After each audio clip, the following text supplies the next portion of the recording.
Hi friends, പുതിയൊരു വീഡിയോയിലോട്ട് എല്ലാവർക്കും സ്വാഗതം. ഇന്നത്തെ നമ്മുടെ കഥാപാത്രം എന്ന് പറയുന്നത് തൂഫാൻ എന്ന് പറയുന്ന കുട്ടികളുടെ വാരികയിലെ ഒരു സൂപ്പർ ഹീറോയെ കുറിച്ചാണ്.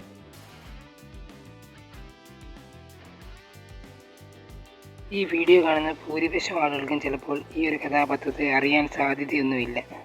ഈ കഥയിൽ അത്രയും വിവരങ്ങളൊന്നും ലഭ്യമല്ല. ഇതിൻ്റെ ഒറിജിൻ എന്താണെന്ന് എനിക്കറിയില്ല. എന്നിരുന്നാലും ഇതിൻ്റെ കഥാപാത്രങ്ങളും എന്തൊക്കെയാണ് ഇതിൻ്റെ പവർ, അങ്ങനെയുള്ള കാര്യങ്ങളൊക്കെ കുറച്ച് വിശദമായിട്ട് പറയാമെന്ന് വിചാരിക്കുന്നു. ഇതിൽ പ്രധാനമായി 2 കഥാപാത്രങ്ങളാണ് ഉള്ളത്. ഒരു കൊച്ചു ജോക്കർ കഥാപാത്രമാണ് പോളോ എന്ന് പറയുന്നൊരു കഥാപാത്രവും, അതുപോലെ കുഞ്ഞൻ എന്ന് പറയുന്നൊരു വണ്ണമുള്ളൊരു കഥാപാത്രവും ഈ കഥയിലുണ്ട്. പോളോ എന്നു പേരുള്ള ഈ ഒരു കഥാപാത്രമാണ് ഇതിലെ തൂഫാനായിട്ട് മാറുന്നത്. അതിന് മാറാനായിട്ട് ശക്തിമാനെ പോലെ ഇങ്ങനെ സ്പിൻ ചെയ്ത് ശേഷമാണ്, ഒരു കാറ്റ് പോലെ സ്പിൻ ചെയ്തതിന് ശേഷമാണ് സൂപ്പർ ഹീറോ ആയിട്ട് മാറുന്നത്. പവേഴ്സ് എന്ന് പറയുന്നത് സൂപ്പർമാൻ്റെ എല്ലാ പവേഴ്സും ഉണ്ട്. ഊതാനും കൂടുതൽ സാധനങ്ങൾ പൊക്കാനും പറക്കാനും ഇതിൻ്റെ ഓൾമോസ്റ്റ് സൂപ്പർമാൻ്റെ പവറാണുള്ളത്. മെയിൻ വില്ലൻ കഥാപാത്രത്തെ ഒന്നും ഇങ്ങനെ മെൻഷൻ ചെയ്തതായിട്ട് എനിക്കറിയില്ല.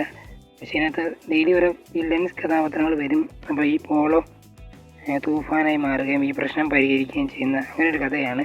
കുഞ്ഞൻ എന്ന് പറയുന്ന ഈ വണ്ണമുള്ള കഥാപാത്രത്തിന് പോളോയാണ് തൂഫാൻ എന്നറിയില്ല.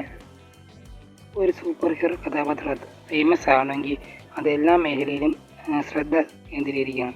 അതായത് ഗെയിം, സീരീസ്, കാർട്ടൂൺ, സിനിമ, അങ്ങനെയുള്ള എല്ലാ മേഖലയിലും അത് വന്നെങ്കിൽ മാത്രമേ കൂടുതൽ ആളുകൾ അതിനെ അറിയുകയുള്ളൂ. പാഠകം വായിക്കുന്നവർക്ക് മാത്രമേ ഈമാനെ അറിയത്തുള്ളൂ. അതുപോലെ കുട്ടികളുടെ ദീപിക വായിക്കുന്ന ആൾക്ക് മാത്രമേ തൂഫാനെ അറിയാൻ സാധ്യതയുള്ളൂ.